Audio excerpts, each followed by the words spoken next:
Hi friends, இந்த வீடியோல நம்ம CBSE Class 9 Science Exploration bookல இருக்க Chapter 4 Describing Motion Around Us பார்க்க போறோம். இப்போ போன வீடியோல average speed and average velocity பத்தி பார்த்தோம். இப்போ ஆவரேஜ் ஆக்சிலரேஷன் பத்தி பார்க்க போறோம். இப்போ நீங்க ஒரு வெஹிக்கல்ல போறீங்க, இப்போ கார்ல போறீங்கன்னு வச்சுக்கோங்க. அப்போ அந்த கார் ஃபர்ஸ்ட் ஸ்டார்ட் பண்ணுவீங்க இல்லையா? அப்போ அந்த கார் முதல்ல எப்படி இருக்கும்? ரெஸ்ட்ல இருக்கும். எந்த மோஷனுமே இல்ல, மூவ்மெண்டே இல்லாம ரெஸ்ட்ல இருக்கு ஃபர்ஸ்ட். அப்போ நீங்க ஸ்டார்ட் பண்ணும்போது அது மூவ் ஆகுமா? அப்போ மூவ் ஆகும்போது ஒரு நோட்டிசபிள் ஜாயிண்ட் ஒண்ணு பாப்பீங்க. அதாவது நம்ம முன்ன வந்து போவோம், லைட்டா நம்ம அசைவோம். ஆனா அதுக்கப்புறமும் அந்த கார் மூவ் ஆகும். ஆனா அப்பெல்லாம் நம்ம அசைஞ்சிட்டே இருக்க மாட்டோம் இல்லையா? அந்த ஸ்டார்ட் ஆகும்போது மட்டும் நம்ம மூவ் ஆகும். அதே மாதிரி மூவ் ஆயிட்டே இருக்கு, திடீர்னு அது ஸ்டாப் ஆகுது. அப்படி ஸ்டாப் ஆகும் போதும் லைட்டா நம்ம முன்னாடி வந்து சாய்வோம். அதுதான் அந்த சடன் ஜால்ட். அது ஏன் ரெஸ்ட்ல இருந்து மூவ் ஆகும் போதும் இல்ல மூவ் ஆயிட்டே இருக்கு திடீர்னு ஸ்டாப் ஆகும் போதும் அந்த மாதிரி ஆகுது. அந்த மாதிரி ஒரு ஜால்ட் நமக்கு வருது இல்லையா? அது ஏன்னா because of change in velocity. இப்போ ரெஸ்ட்ல இருக்கும் போது அதோட வெலாசிட்டி எதுவுமே இருக்காது, ஜீரோவா இருக்கும். அண்ட் திடீர்னு மூவ் ஆகுது இல்லையா? அப்போ அதோட வெலாசிட்டி வந்து சேஞ்ச் ஆகுது. ஸோ ஜீரோல இருந்து சம் வேல்யூ வருது. அப்போ அந்த வெலாசிட்டி சேஞ்ச் ஆகுது. அதனாலதான் நமக்கு அந்த ஜால்ட் வருது. அதே மாதிரி ஸ்டாப் ஆகும் போதும் ஒரு வெலாசிட்டில அது போயிட்டே இருக்கும், மூவ் ஆயிட்டே இருக்கும். திடீர்னு ஸ்டாப் பண்ணுதுன்னா அப்போ அந்த வெலாசிட்டி மறுபடியும் ஜீரோக்கு வருதுன்னு அர்த்தம். அங்கேயுமே அப்போ சேஞ்ச் இன் வெலாசிட்டி இருக்கு. அதனாலதான் அங்க ஒரு ஜால்ட் நமக்கு ஃபீல் ஆகுது. இப்போ அந்த சேஞ்ச் இன் வெலாசிட்டியை நம்ம எப்படி கண்டுபிடிப்போம்? அந்த ரெண்டு டைம் இன்ஸ்டன்ஸ்ல நடக்கும் இல்லையா? இப்போ ஃபர்ஸ்ட் ஒரு டைம் இன்ஸ்டன்ஸ்ல அது ரெஸ்ட்ல இருக்கு, அண்ட் அகெயின் அதை ஸ்டார்ட் பண்ணும்போது அது மூவ் ஆகுது இல்ல? அப்போ அந்த சேஞ்ச் இன் வெலாசிட்டி நடக்கும்போது இன்னொரு டைம் இன்ஸ்டன்ஸ்ல தான் அது நடக்கும். அந்த ரெண்டு டைம் இன்ஸ்டன்ஸ்ல நடக்கிற அந்த வெலாசிட்டி வச்சுதான் அந்த சேஞ்ச் இன் வெலாசிட்டி நம்ம கண்டுபிடிப்போம். இப்போ அந்த சேஞ்ச் இன் வெலாசிட்டி இருக்கு இல்லையா, அந்த கிவன் டைம்ல, அதுதான் அந்த ஆவரேஜ் ஆக்சிலரேஷன். இதுதான் நம்ம இங்க புதுசா படிக்கிற அந்த பிசிக்கல் குவான்டிட்டி. இப்போ ஆவரேஜ் ஆக்சிலரேஷன்னா என்ன? Average acceleration of an object over a time interval is the change in velocity divided by time interval. So ஒரு ஈக்குவேஷனா சொல்லணும்னா இப்படி சொல்லலாம், டெஃபினிஷனா சொல்லணும்னா இதேதான். Average acceleration of an object over a time interval is the change in velocity divided by the time interval. இந்த மாதிரியான physical குவான்டிட்டிக்கு definition எப்பவுமே ஈஸியா இருக்கும். இந்த ஈக்குவேஷன் நமக்கு தெரிஞ்சா போதும். ஏன்னா ஸ்பீட், வெலாசிட்டி எல்லாத்துக்குமே பார்த்தோம். இந்த மாதிரி ஒரு ஈக்குவேஷன் இருக்கு, அதுல இருந்தே நம்ம இந்த டெஃபினிஷனை எழுத முடியும். இப்போ இந்த சேஞ்ச் இன் வெலாசிட்டி நம்ம எப்படி கண்டுபிடிப்போம்? இந்த டூ டிஃப்ரெண்ட் டைம் இன்ஸ்டன்ஸ்ல என்ன வெலாசிட்டி இருக்கும்? ஃபர்ஸ்ட் ஸ்டார்டிங்ல ஒரு வெலாசிட்டி இருக்கும், அப்புறம் ஃபைனலா ஒரு வெலாசிட்டி இருக்கும். அதுதான் final velocity and minus initial velocity. ரெண்டு வெலாசிட்டி இருக்கும் இல்லையா? அதுதான் அந்த சேஞ்ச் இன் வெலாசிட்டி. அந்த ரெண்டு வெலாசிட்டி நம்ம டிஃபரன்ஸ் கண்டுபிடிக்கிறோம். Final velocity minus initial velocity. and in the given time interval, அதுதான் average acceleration. இத நம்ம ஒரு வேரியபிள்ஸ் யூஸ் பண்ணி எழுதுறோம்னா acceleration equal to v minus u divided by t2 minus t1 சொல்லலாம். இதுல v தான் final velocity and u வந்து initial velocity. and t2 minus t1ங்கிறது அந்த டைம் இன்டர்வல். இப்போ இங்க 10 செகண்ட்ஸ்ல ஸ்டார்ட் ஆகுது அண்ட் இங்க 30 செகண்ட்ஸ்ல முடியுதுன்னா இப்போ இந்த வெலாசிட்டி வந்து ஃபைனல் வெலாசிட்டி t2 டைம்ல எடுத்தது. அப்போ t2 வந்து 30 அண்ட் t1 வந்து ஸ்டார்ட் பண்ணது எப்போ? இனிஷியல் வெலாசிட்டி எப்போ எடுத்தோமோ அந்த டைம் வந்து t1. So change in velocity divided by time interval. இப்போ இது எல்லா டேர்ம்ஸும் என்னன்னு தெரிஞ்சுதா? இது ஃபைனல் வெலாசிட்டி, இது இனிஷியல் வெலாசிட்டி. இது வந்து ஃபைனல் வெலாசிட்டி எடுத்த டைம், இது இனிஷியல் வெலாசிட்டி எடுத்த டைம். இப்போ இதோட SI யூனிட் என்னவா இருக்கும்? இப்போ இது பாத்தீங்கன்னா வெலாசிட்டியோட SI யூனிட் என்ன? Metre per second. இப்படி எழுதலாமா? இப்போ டிவைடட் பை இங்க வந்து டைம், அப்ப டைம் வந்து ஒரு செகண்ட். இதுவுமே நம்ம மேல கொண்டு போனானா s பவர் -2 ஆகும். ஏன்னா இங்க ஒரு -1னா இது மேல போச்சுன்னா s பவர் -1, இது இன்னொரு s பவர் -1, ரெண்டுமே சேர்த்தா s பவர் -2. இது வந்து மீட்டர் பர் செகண்ட் ஸ்கொயர்னு நம்ம படிக்கணும். இல்லைன்னா மீட்டர் பர் செகண்ட் எப்படி எழுதுவோம்? இந்த மாதிரி எழுதுவோமா? அது டிவைடட் பை இன்னொரு செகண்ட், அப்போ மீட்டர் பர் செகண்ட் ஸ்கொயர் அப்படின்னு வரும். ஸோ இப்படியும் எழுதலாம், இல்லைன்னா இப்படியும் எழுதலாம். மீட்டர் பர் செகண்ட் ஸ்கொயர்னு அதை படிக்கணும். This is the SI unit of acceleration. இப்போ average acceleration ஒரு ஸ்கேலார் குவான்டிட்டியா வெக்டார் குவான்டிட்டியா? ஸ்கேலார்னா என்ன? only numerical value தான் இருக்கும். அண்ட் வெக்டார்னா அதுக்கு டைரக்ஷனுமே இருக்கும். இப்ப ஆக்சிலரேஷன் எதுல இருந்து கண்டுபிடிக்கிறோம்? வெலாசிட்டில இருந்து கண்டுபிடிக்கிறோம். வெலாசிட்டி வந்து ஸ்கேலார் குவான்டிட்டியா வெக்டார் குவான்டிட்டியா? அது வந்து ஒரு வெக்டார் குவான்டிட்டி. ஏன்னா வெலாசிட்டி வந்து டிஸ்பிளேஸ்மெண்ட்ல இருந்து கண்டுபிடிப்பாங்க இல்லையா? இப்போ டிஸ்பிளேஸ்மெண்ட் வெலாசிட்டி ரெண்டுமே வெக்டார் குவான்டிட்டி. அதுல இருந்து கண்டுபிடிக்கிறதுனால ஆக்சிலரேஷனும் வெக்டார் குவான்டிட்டி. அப்போ இதுக்கு டைரக்ஷன் இருக்கு. For motion in a straight line, அதாவது ஒரு linear மோஷன்ல if the magnitude of velocity is increasing, இங்க velocity வந்து increase ஆயிட்டே இருக்கு அப்படின்னா in a given time interval the average acceleration is in the direction of velocity. அது ஒரு டயக்ராம்ல இங்க கொடுத்திருக்காங்க பாருங்க. இப்போ கார் வந்து ஸ்பீட் அப் ஆயிட்டே இருக்கு, அப்போ அது வெலாசிட்டி வந்து இன்க்ரீஸ் ஆயிட்டே இருக்குன்னு அர்த்தம் இல்லையா? அந்த டைரக்ஷன் ஆஃப் ஆக்சிலரேஷன் எப்படி இருக்கும்னா will be same as the direction of the velocity இருக்கும். இப்போ ஒருவேளை magnitude of velocity decrease ஆகுது, அதாவது இப்போ கார் வந்து ஸ்லோ ஆகுதுன்னா velocity decrease ஆகும். அப்படி decrease ஆகும்போது ஆக்சிலரேஷன் எப்படி இருக்கும்னா opposite to the direction of velocity. இப்போ வெலாசிட்டியோட டைரக்ஷன் இப்படி இருக்குன்னா அதுக்கு ஆப்போசிட்டா இந்த ஆக்சிலரேஷன் ஓட டைரக்ஷன் இருக்கும். எப்போ? when velocity decreases. எப்போ velocity decrease ஆகுமோ அப்போ acceleration வந்து moves in opposite direction. அதுதான் அந்த பிக்சர்லயும் கொடுத்திருக்காங்க. So acceleration எங்க இருந்து வந்துச்சு? when change in the magnitude of velocity. velocityல அந்த magnitude of velocityல ஒரு சேஞ்ச் நடக்குது அப்படின்னா அப்போ வந்து அதுல இருந்துதான் acceleration வருது. அந்த magnitude of velocity மட்டும் இல்ல, change in direction நடந்தாலுமே.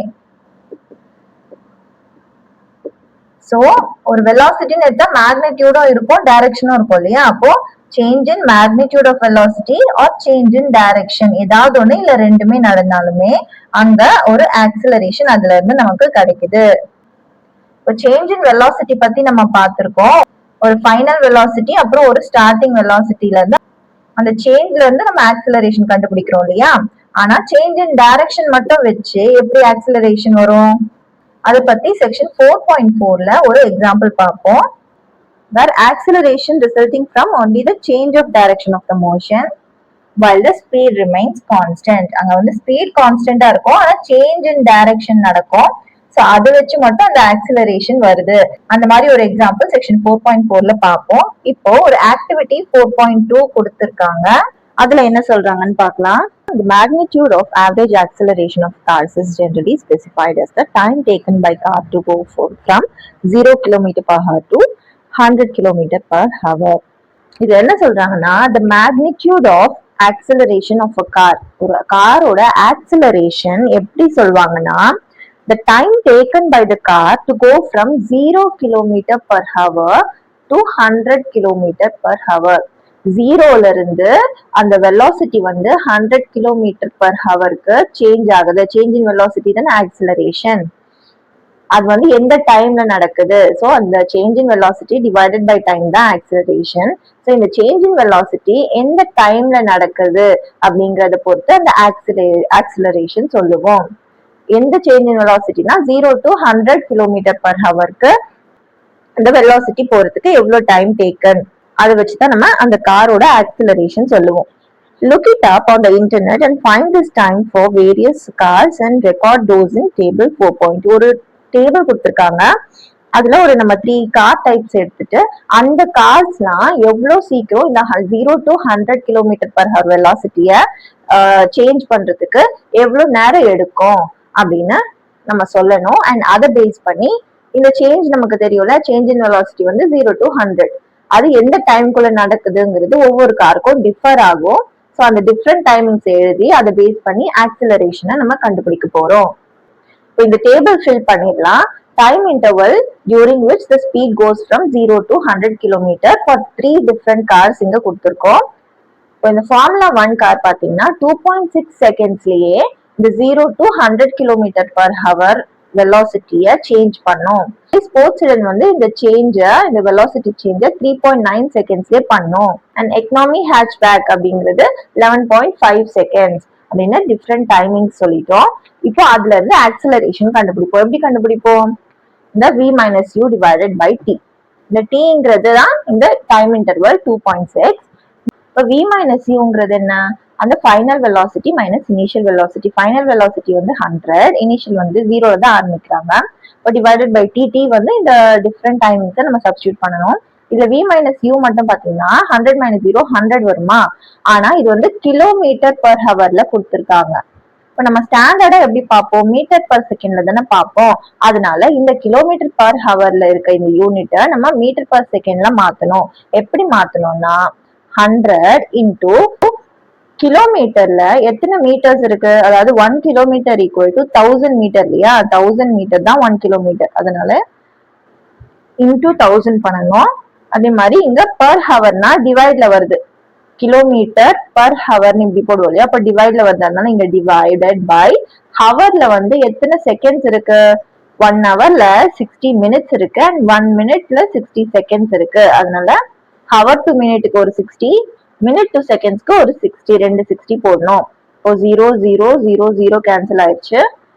1000 divided by 6 6 36 வரும். 1000 டிவைடட் பை 36. இதோட ஆன்சர் சால்வ் பண்ணீங்கன்னா 27.78 கிடைக்கும். இப்போ நமக்கு இந்த கிடைச்ச வேல்யூ வந்து மீட்டர் பர் செகண்ட்ல கிடைக்கும். அப்போ இதுதான் வந்து சேஞ்ச் இன் வெலாசிட்டி. இதுவுமே சேஞ்ச் இன் வெலாசிட்டி தான். இந்த கிலோமீட்டர் பர் ஹவர் யூனிட்ல இருக்கு. இங்க மீட்டர் பர் செகண்ட்ல மாத்திட்டோம். இப்போ நம்ம அந்த ஃபார்முலால சப்ஸ்டியூட் பண்ணலாம். இந்த change in velocity v minus யூங்கிறது 27.78 டிவைடட் பை tங்கிறது இங்க கொடுத்த டைம். இப்போ இதை டிவைட் பண்ணீங்கன்னா உங்களுக்கு 10.68 கிடைக்கும். அதே மாதிரி தான், அதே வேல்யூ தான் சேஞ்ச் இன் வெலாசிட்டி. அதே சேஞ்ச் இன் வெலாசிட்டிய இங்க வந்து 3.9 செகண்ட்ஸ்ல நடக்குது. அதனால அந்த நம்பரால நம்ம டிவைட் பண்ணீங்கன்னா 7.12 கிடைக்கும்.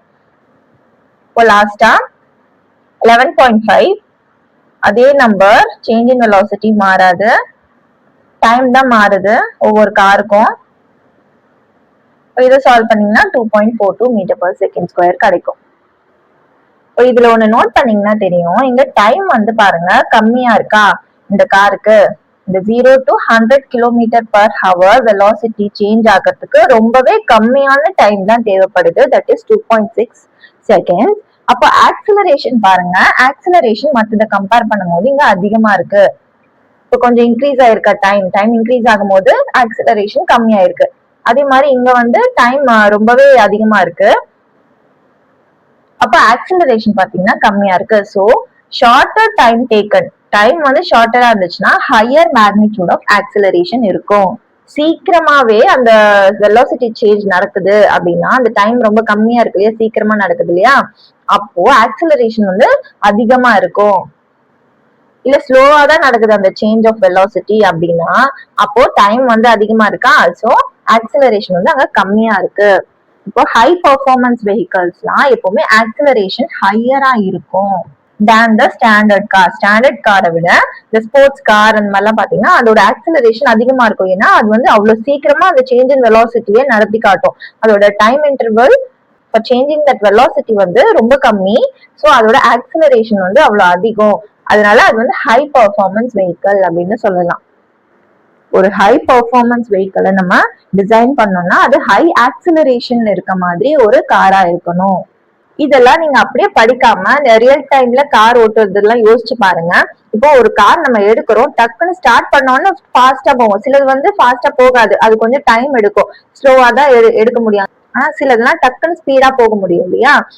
ஸோ அது கூட நீங்க கம்பேர் பண்ணி பாருங்க. இந்த சிச்சுவேஷன்ஸ் உங்களுக்கு நல்லாவே புரியும். இப்போ நெக்ஸ்ட் ஒரு எக்ஸாம்பிள் கொடுத்துருக்காங்க, அது பார்க்கலாம். Example 4.3, a bus is moving on a long straight highway with a velocity கொடுத்திருக்காங்க 36 km per hour velocityல bus move ஆயிட்டு இருக்கு already.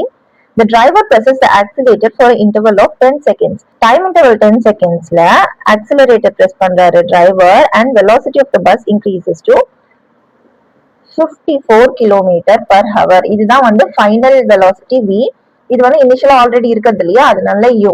இங்க ஒரு சேஞ்ச் இன் வெலாசிட்டி நடக்குது அண்ட் அதோட டைம் இன்டர்வல் வந்து 10 செகண்ட்ஸ் சொல்லியிருக்காங்க. For some time the bus moves at a constant velocity.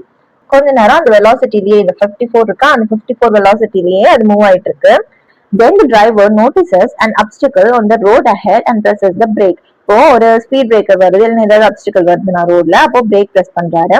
So the bus comes to a stop in a time interval of 5 seconds. இப்போ அந்த optical வர்றதுனால அந்த bus stop பண்றாரு. அதாவது ஸ்டாப் பண்றதுன்னா அப்படி நின்னுடுது. அப்போ அதோட வெலாசிட்டி ஃபுல்லா 0 ஆயிடும். 54ல இருக்கு, அது இங்க 0வா மாறுது வெலாசிட்டி. அதுக்கு எவ்வளவு டைம் இன்டர்வல் எடுக்குதுன்னா 5 செகண்ட்ஸ் எடுக்குது. இந்த change in velocity accelerator press பண்ணிட்ட பிறகு அது வந்து 54 கிலோமீட்டர் பர் ஹவருக்கு போகுது. அது அந்த சேஞ்ச் இன் வெலாசிட்டி நடக்கிறதுக்கு 10 செகண்ட்ஸ். அதே மாதிரி 54ல போயிட்டு இருக்கும் போது அது 0க்கு மாறுது. அதுக்கு 5 செகண்ட்ஸ் டைம் இன்டர்வல் ஆகுது. ஸோ சேஞ்ச் இன் வெலாசிட்டி, அந்த வெலாசிட்டியோட டீடைல்ஸ் கொடுத்துருக்காங்க அண்ட் டைம் இன்டர்வலும் கொடுத்துருக்காங்க. Find the average acceleration in 2 time intervals. இந்த ரெண்டு டைம் இன்டர்வல்லையும் எவ்வளவு ஆக்சிலரேஷன் இருக்கு and when the accelerator was pressed and when the brake were pressed. இது வந்து ஆக்சிலரேஷன் பிரஸ் பண்ணும்போது, இது வந்து பிரேக்க பிரஸ் பண்ணும்போது. பிரேக்க பிரஸ் பண்ணும்போது அந்த சேஞ்ச் இன் வெலாசிட்டி கம்மி ஆகுது, 0க்கு வந்துடுது, ஸ்டாப் ஆயிடுது. அது மாதிரி ஆக்சிலரேட்டரை பிரஸ் பண்ணும்போது அந்த ஸ்பீட் வந்து இன்க்ரீஸ் ஆகுது. இப்போ நார்மலா நம்ம எப்படி ஆக்சிலரேஷன் கண்டுபிடிப்போம், ஆக்சிலரேஷன் ஃபார்முலா யூஸ் பண்ணி v - u divided by t இல்லையா, அது மாதிரி பண்ண போறோம். இங்க பாத்தீங்கன்னா கிலோமீட்டர் பர் ஹவர்ல இருக்கா, அதனால நம்ம மீட்டர் பர் செகண்ட்ல மாத்திட்டு தான் பண்ணணும். ஸோ இனிஷியல் வெலாசிட்டி u வந்து 36 கிலோமீட்டர் பர் ஹவர். அது வந்து மீட்டர் பர் செகண்ட்ல மாத்தணும்னா இன்டூ 1000, ஏன்னா கிலோமீட்டர்ல 1000 மீட்டர்ஸ் இருக்கு and divided by hour to seconds மாத்தணும்னா 60 இன்டூ 60. இப்போ இதை கேன்சல் பண்ணீங்கன்னா 6 6 36, ஸோ 36 36 கேன்சல் ஆயிடும். இங்கே 10 மட்டும் தான் இருக்கும், இங்க 2 0 கேன்சல் ஆயிடுதா, இப்போ 10 மட்டும் தான் இருக்கும். ஸோ 10 மீட்டர் பர் செகண்ட் யூவோட வேல்யூ. அதே மாதிரி வியோட வேல்யூ பாருங்க, 54 இன்டூ அதே தான் 1000 divided by 60 into 60. Zeros cancel பண்ணுங்க, 6 6 36, 30 by 2 15 வரும். 15 மீட்டர் பர் செகண்ட் தான் வியோட வேல்யூ. இப்போ first क्वेश्चनக்கு v minus u, that is 15 minus 10 divided by time வந்து 10 seconds. இப்போ 15 minus 10 எவ்வளோ, 5 5 divided by 10, 0.5 meter per second square. இது வந்து acceleration. So metre per second square வரும். வெலாசிட்டி எழுதும் போது மீட்டர் பர் செகண்ட் எழுதணும். இது வந்து when accelerator is pressed and the change in velocity increases in the time interval of 10 seconds. First क्वेश्चनக்கு. இப்போ செகண்ட் क्वेश्चनக்கு when the brake is pressed velocity is decreasing. 54ல இருந்து 0க்கு போகுது. அதே தான் v minus u divided by t. இந்த vங்கிறது இதுவுமே நம்ம மாத்தணும். 54ங்கிறது நம்ம ஆல்ரெடி மாத்திட்டோம், that is 15 meter per second. இங்க ஃபைனல் வெலாசிட்டி வந்து 0.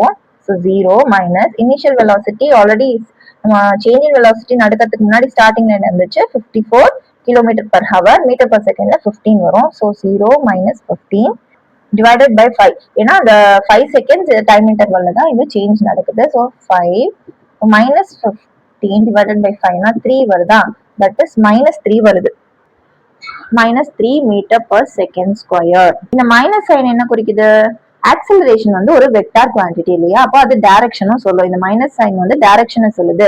மைனஸ் சைன் இருந்தா இந்த மேக்னிடியூட் ஆஃப் ஆக்சிலரேஷன் வந்து opposite to the direction of வெலாசிட்டியா போகுது. டைரக்ஷன் ஆஃப் வெலாசிட்டி வந்து இப்படி போகுதுன்னா அதுக்கு ஆப்போசிட் டைரக்ஷன்ல இந்த ஆக்சிலரேஷன் போகுது. அதனாலதான் இங்க மைனஸ் சைன் வருது. ஸோ இந்த மைனஸ் சைன் வச்சுதான் நம்ம டைரக்ஷன் சொல்லுவோம். The minus sign indicates that the acceleration is acting to the opposite of the direction of the velocity. ஏன் அங்க அப்படி நடக்குதுன்னா, ஏன்னா இங்க வெலாசிட்டி வந்து டிக்ரீஸ் ஆகுது இல்லையா, அந்த பிரேக் நம்ம அழுத்துறோம், அப்போ magnitude of velocity of the bus வந்து டிக்ரீஸ் ஆகுது. அந்த மாதிரி வெலாசிட்டியை டிக்ரீஸ் பண்ணோம்னா நம்ம ஆக்சிலரேஷன் வந்து opposite to the direction of வெலாசிட்டியா மாத்தணும், அப்பதான் அது டிக்ரீஸ் ஆகும். இப்போ புக்ல நோட்ல ஒண்ணு கொடுத்துருக்காங்க, அங்க என்ன சொல்றாங்கன்னு பாக்கலாம். an object can be moving very fast. ஒரு ஆப்ஜெக்ட் வந்து மூவ் ஆகுது, வெரி ஃபாஸ்டா தான் மூவ் ஆகுது, ஆனாலுமே and yet have zero acceleration. அது மூவ் ஆயிட்டு தான் இருக்கு ஃபாஸ்டா, ஆனாலுமே அதோட ஆக்சிலரேஷன் ஜீரோவா இருக்கு. இந்த மாதிரி இருக்க முடியுமானா இருக்க முடியும். ஏன்னா அது ஃபாஸ்டா மூவ் ஆகுது, ஆனா அது எவ்வளவு ஃபாஸ்டா மூவ் ஆகுதுங்கிறது நம்ம ஆக்சிலரேஷன் கிடையாது. நம்ம ஆக்சிலரேஷனோட டெஃபினிஷன் என்ன? Change in velocity.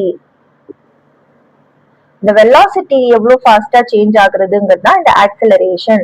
சோ இந்த ஆப்ஜெக்ட் ஃபாஸ்டா மூவ் ஆகுது, ஆனா வெலாசிட்டி சேஞ்ச் ஆகல, கான்ஸ்டன்டா இருக்குன்னு வச்சுக்கோங்க. அப்போ ஆக்சிலரேஷன் வந்து ஜீரோவா தான் இருக்கும். Acceleration depends not on how fast an object is moving, but on how quickly its velocity is changing. எவ்வளவு ஃபாஸ்டா அந்த வெலாசிட்டி சேஞ்ச் ஆகுறதுங்கிறது தான் ஆக்சிலரேஷன். அந்த ஆப்ஜெக்ட் வந்து எவ்வளவு ஃபாஸ்டா மூவ் ஆகுறதுங்கிறது கிடையாது. இப்போ ஒரு எக்ஸாம்பிளுக்கு சொல்லணும்னா, ஒரு பஸ் வந்து ஃபாஸ்டா மூவ் ஆயிட்டு இருக்கு இந்த மாதிரி. அது வந்து கான்ஸ்டன்ட் வெலாசிட்டில இருக்கு. அதாவது அதோட ஸ்பீட் வந்து சேஞ்சே ஆகல, கான்ஸ்டன்ட் வெலாசிட்டில இருக்கு. அப்போ சேஞ்சே ஆகலைன்னா அப்போ அந்த சேஞ்ச் இன் வெலாசிட்டி நடக்கவே இல்லை, அப்போ நமக்கு ஆக்சிலரேஷன் என்னவா இருக்கும்? ஜீரோவா இருக்கும். இதுதான் ஒரு எக்ஸாம்பிள்.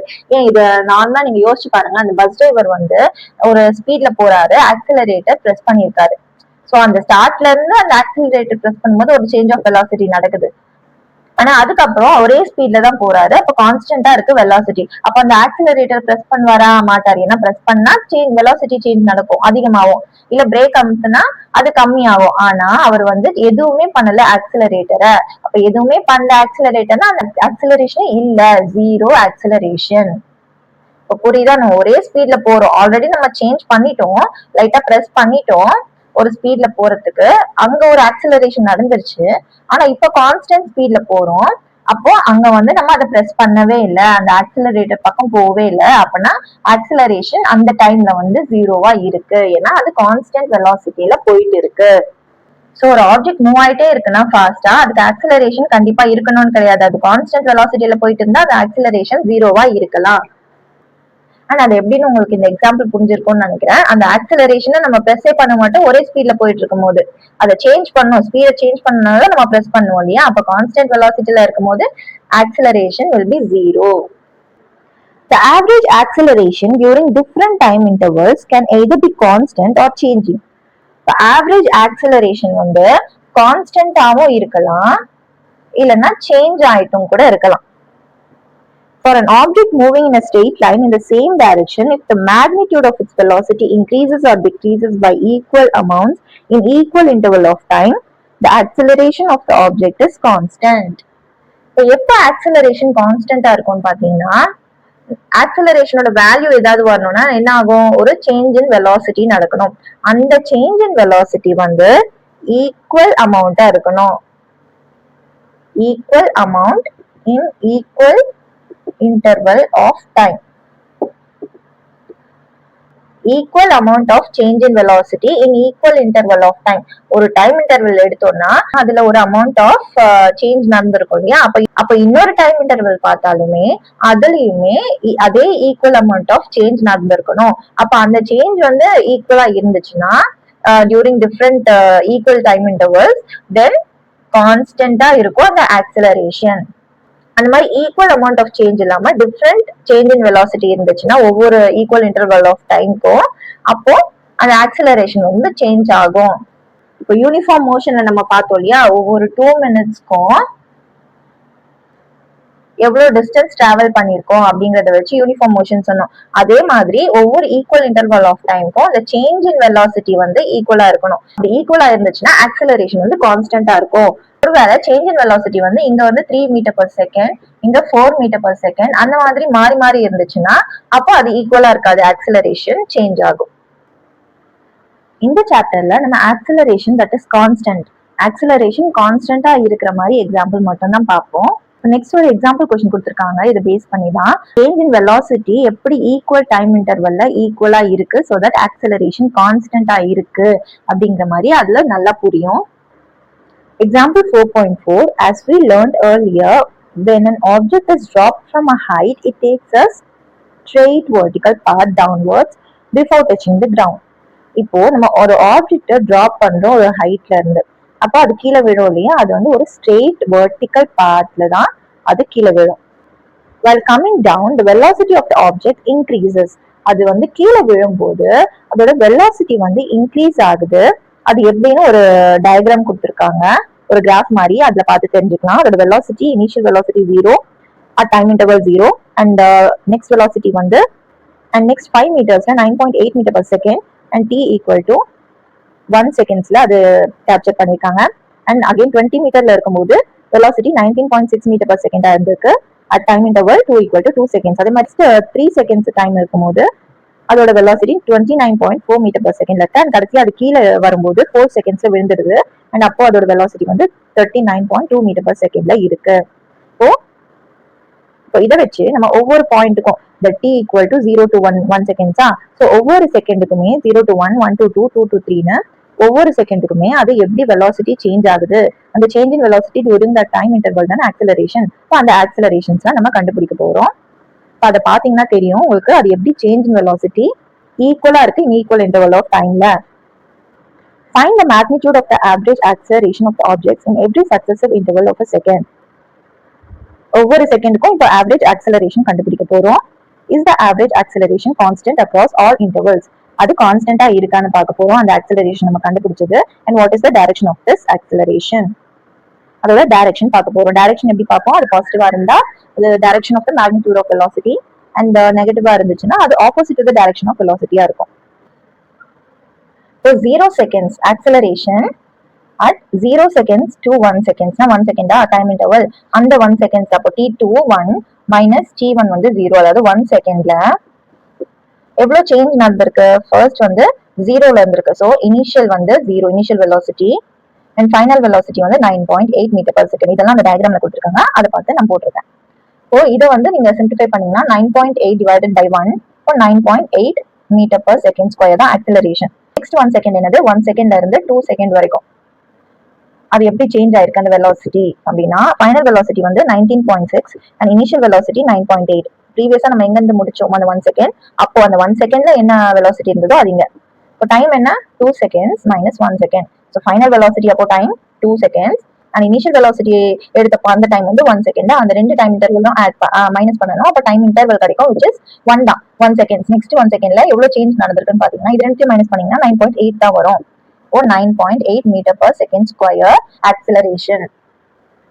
இந்த சேஞ்ச் பாத்தீங்கன்னா சேஞ்ச் இன் வெலாசிட்டி வந்து இங்கேயும் 9.8 இருக்கு, இங்கேயுமே 9.8 தான் இருக்கு. அந்த சேஞ்ச் இன் வெலாசிட்டி இந்த ரெண்டு இடத்துலயுமே சேஞ்ச் ஆகல, 9.8 தான் இருக்கு. அதனாலதான் நமக்கு ஆக்சலரேஷன் கான்ஸ்டன்டா வருது. இங்கேயும் சேமா வருது பாருங்க, 9.8ல இருக்கு, இங்கேயுமே 9.8ல இருக்கு. இந்த சேஞ்ச் இன் வெலாசிட்டி சேஞ்சே ஆகல. அதாவது வெலாசிட்டியா பாருங்க, இங்க 0ல இருந்து 9.8 வந்திருக்கு, இங்க 9.8ல இருந்து 19.6 இன்க்ரீஸ் ஆயிருக்கு. ஆனா அது எவ்வளவு இன்க்ரீஸ் ஆயிருக்கு? இங்க சேஞ்ச் பாருங்க, 0 to 9.8ல வந்திருக்கு, இங்க 9.8ல இருந்து 19.6ல வந்திருக்கு. அந்த ஸ்பீட் வந்து சேஞ்ச் ஆகுது. ஆனா அந்த சேஞ்ச் ஆகுறது வந்து எப்படி ஆகுதுன்னா சேம் 9.8ல இன்க்ரீஸ் ஆயிருக்கு. இப்போ நெக்ஸ்ட் பாத்தீங்கன்னா acceleration 2 seconds to 3 seconds. Final இப்போ ஃபைனல் வெலாசிட்டி வந்து 29.4 minus initial velocity 9.6 divided by இது வந்து 2 செகண்ட்ஸ்ல இருந்து 3 செகண்ட்ஸ் குள்ள நடந்த அந்த சேஞ்ச் இன் வெலாசிட்டி, இதுவுமே 9.8. அந்த சேஞ்ச் எவ்வளவு நடந்திருக்கு? 9.8 metre per second change in velocity நடந்திருக்கு. ஸோ ஆக்சலரேஷனுமே கான்ஸ்டன்டா இருக்கு, 9.8 9.8 9.8. கடைசியா 3 செகண்ட்ஸ் டு 4 செகண்ட்ஸ்ல ஆக்சலரேஷன் எப்படி இருக்குன்னு பார்த்தோம்னா அதுவுமே கான்ஸ்டன்டா தான் இருக்கும். 39.2 minus 29.4 divided by 4 minus 3. Final velocity minus initial velocity divided by final velocity எடுக்கும்போது time 4 seconds and initial velocity எடுக்கும்போது time 3 seconds. இப்போ time interval வந்து 4 minus 3 1. Change in velocity வந்து 9.8 தான் வரும் இங்கேயுமே. ஸோ ஆக்சலரேஷன் வந்து 9.8 மீட்டர் பர் செகண்ட். இதுல பாத்தீங்கன்னா ஆக்சலரேஷன் எல்லாமே கான்ஸ்டன்டா இருக்கு because the change in velocity வந்து எல்லாமே ஈக்குவலா இருக்கு. ஒவ்வொரு 1 செகண்ட்ஸ்க்கும் சேஞ்ச் இன் வெலாசிட்டி ஈக்குவலா இருக்கு. ஸோ ஒவ்வொரு ஈக்குவல் இன்டர்வல் ஆஃப் டைம், இங்க இன்டர்வல் ஆஃப் டைம் பாத்தீங்கன்னா 1 செகண்ட் 1 செகண்ட் 1 செகண்ட் வந்துச்சா. ஸோ ஈக்குவல் இன்டர்வல் ஆஃப் டைம்ல சேஞ்ச் இன் வெலாசிட்டி ஈக்குவலா இருக்கணும். அப்போ ஆக்சலரேஷன் எல்லாமே கான்ஸ்டன்டா இருக்கும். அண்ட் இதோட டைரக்ஷன் பாத்தீங்கன்னா எல்லாமே பாசிட்டிவ்ல இருக்கா. அப்போ எல்லாமே மேக்னிடியூட் ஆஃப் வெலாசிட்டியோட டைரக்ஷன்ல தான் இந்த ஆக்சலரேஷனுமே இருக்கு. ஏன்னா வெலாசிட்டி பாத்தீங்கன்னா இன்க்ரீஸ் ஆயிட்டே இருக்கு இல்லையா, 9.8ல இருந்து 19.6 வந்துச்சு, அதுக்கப்புறம் 29.4 எல்லாமே இன்க்ரீஸ் தான் ஆச்சு, டிக்ரீஸே ஆகல. டிக்ரீஸ் ஆனாதான் அந்த ஆக்சலரேஷன் மாறி இருக்க சான்ஸ் இருக்கு. அது ஆப்போசிட் டைரக்ஷன்ல போயிருக்கும். ஆனா இங்க எல்லாமே இன்க்ரீஸ் ஆகுறதுனால direction of acceleration is same as the direction of the motion. And இந்த ஆக்சலரேஷன் இருக்கு பாத்தீங்களா 9.8 மீட்டர் பர் செகண்ட், இதை வந்து நம்ம என்ன சொல்வோம்னா ஆக்சலரேஷன் டியூ டு கிராவிடேஷனல் ஃபோர்ஸ்னு சொல்லுவோம். ஏன்னா நம்ம பால் மேல போடுற, இப்போ ஒரு கார் மூவ் ஆகுதுன்னா அப்போ நம்ம ஒரு எனர்ஜி தேவைப்படுது, ஆக்சலரேட்டர் நம்ம பிரஸ் பண்ணிட்டு அது மூவ் ஆகிறதுக்கு ஒரு எனர்ஜி தேவைப்படுது. ஆனா பால் வந்து மேல போட்டோம்னா அது தானா கீழே விழும் இல்லையா, ஏன்னா அது ஒரு கிராவிட்டினால விழுது, அது ஒரு கிராவிடேஷனல் ஃபோர்ஸ் இருக்கு. அதனாலதான் நம்ம எது மேல தூக்கி போட்டாலும் கீழே விழும். அந்த கீழே விழுற அந்த ஆக்சிலரேஷன் வந்து கிராவிடேஷனல் ஃபோர்ஸ்னால விழுது. ஸோ அந்த ஆக்சிலரேஷன் தான் acceleration due to gravitational force by எர்த்னு சொல்லுவோம். அண்ட் அதோட வேல்யூ வந்து 9.8 மீட்டர் பர் செகண்ட். இது எப்பவுமே ஜின்னு டினோட் பண்ணுவாங்க. ஜிங்கிறது ஆக்சிலரேஷன் டியூ டு கிராவிட்டி. அதோட வேல்யூ வந்து 9.8 metre per second square. And அதே மாதிரி அந்த டயக்ராம்ல பாத்தீங்கன்னா நம்ம ஸ்டார்டிங் பாயிண்டே மேல இருந்து ஒரு பொருள் கீழே போடுவோம் இல்லையா. இப்போ இதுக்கு முன்னாடி ஒரு டயக்ராம் பார்த்திருப்பீங்க. ஒரு பால் வந்து கீழ இருந்து இப்படி போட்டு அதுக்கப்புறம் மறுபடியும் இப்படி வர மாதிரி பார்த்திருக்கோம் இதுக்கு முன்னாடி ஒரு எக்ஸாம்பிள்ல. ஆனா இங்க வந்து நம்ம ஸ்டார்டிங்கே மேல இருக்க மாதிரி தான் பார்த்தோம். அப்போ அதோட ஸ்டார்டிங் பாயிண்ட் இங்க எடுத்து இதுதான் ஆரிஜினா வச்சு அது அங்க இருந்து டிராப் ஆகுது. அண்ட் அங்க இருந்து நம்ம பார்த்ததுனால ஒரே டைரக்ஷன்ல போகுது. சோ இது பாசிட்டிவாவே இருக்கு. ஒருவேளை கீழ இருந்து போன மாதிரி இருந்தா என்ன இருக்கும், இது மேல போறது வந்து பாசிட்டிவாகவும் கீழே போறது வந்து நெகட்டிவாகவும் இருந்திருக்கும் டைரக்ஷன். ஆனா நம்ம மேல இருக்கிறது ஆரிஜினா எடுத்து அங்க இருந்து வர மூமெண்ட் மட்டும் தான் பாக்குறோம். சோ அதனால இது வந்து பாசிட்டிவா இருக்கு. அப்ப இதுல இருந்து நமக்கு என்ன தெரியுதுன்னா நம்ம கன்வீனியன்ஸ்க்கு ஏத்த மாதிரி நம்ம ஆரிஜின் அண்ட் பாசிட்டிவ் டைரக்ஷன் நம்ம எடுத்துக்கலாம். ஆனா ஒரு கொஸ்டின் நம்ம சால்வ் பண்றோம்னா அப்போ எது ஆரிஜினா எடுத்தோமோ அதுதான் நம்ம வச்சுக்கணும்.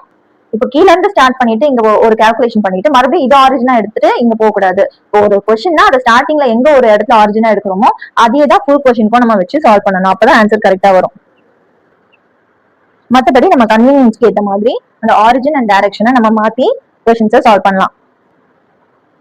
Just like we can specify the velocity of an object at any instant, we can specify the acceleration of an object at any instant. இப்போ ஒரு இன்ஸ்டன்ஸ் ஆஃப் டைம்ல ஒரு வெலாசிட்டி நம்ம சொல்லுவோமா, இன்ஸ்டன்டேனியஸ் வெலாசிட்டின்னு படிச்சோம் இல்லையா, அதே மாதிரி ஒரு இன்ஸ்டன்ட் ஆஃப் டைம்ல ஆக்சிலரேஷன் என்னன்னு நம்மளால சொல்ல முடியும். ரெடி டு கோ பியாண்ட்ங்கிற ஒரு நோட் செஷன்ல கொடுத்திருக்காங்க. Similar to velocity at an instant, acceleration at an instant is known as instantaneous acceleration. Instant of டைம்ல இருக்க வெலாசிட்டியை இன்ஸ்டன்டேனியஸ் வெலாசிட்டின்னு சொல்ற மாதிரி ஒரு இன்ஸ்டன்ட் ஆஃப் டைம்ல நடக்கிற ஆக்சிலரேஷனை இன்ஸ்டன்டேனியஸ் ஆக்சிலரேஷன் சொல்லுவோம். இது மட்டும் தான் கொடுத்திருக்காங்க. ஸோ இதை பத்தி நம்ம படிக்க போறது இல்லை, ஜஸ்ட் சும்மா சொல்லியிருக்காங்க. இது வந்து ஹையர் கிரேட்ஸ்ல தான் படிப்பீங்க. இப்போ next 4.2 graphical representation of motion. இப்போ நம்ம படிச்சது எல்லாமே கிராஃபிக்கலா எப்படி ரெப்ரசென்ட் பண்றதுங்கிறது நெக்ஸ்ட் டாபிக். இது நெக்ஸ்ட் வீடியோல பார்க்கலாம். தேங்க்யூ. தேங்க்ஸ் ஃபார் வாட்சிங். இந்த வீடியோ உங்களுக்கு பிடிச்சிருந்ததுன்னா லைக் பண்ணுங்க, உங்க ஃப்ரெண்ட்ஸ்க்கு ஷேர் பண்ணுங்க. அண்ட் ஃபார் மோர் வீடியோஸ் கல்வி கிராஃப்ட் சேனலை சப்ஸ்கிரைப் பண்ணுங்க. தேங்க்யூ.